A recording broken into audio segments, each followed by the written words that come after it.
Hello guys, hope so you are doing good. In this video I will show you how to fix mobile data is not working in Moto G77. First of all, turn on or turn off flight mode. Open setting. Now in settings, scroll down, click on network and internet. Now here you will see airplane mode, and if you want to turn on flight mode, then turn on this button. After turning on this button, turn on flight mode from your phone, and if you want to turn off flight mode, then turn off this button. After turning off this button, turn off flight mode from your phone. Now go back. After that, check network. Open setting, scroll down, click on network and internet, click on SIM and mobile network and check network. Now go back. After that, reset network settings.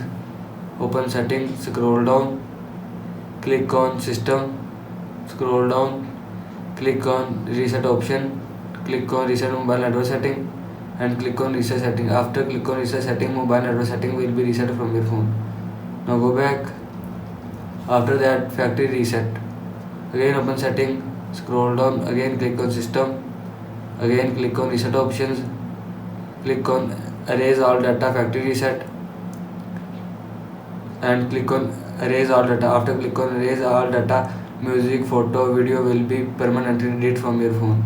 This is how you can fix mobile data is not working in Moto G77. I hope so you like this video and thanks for watching this video.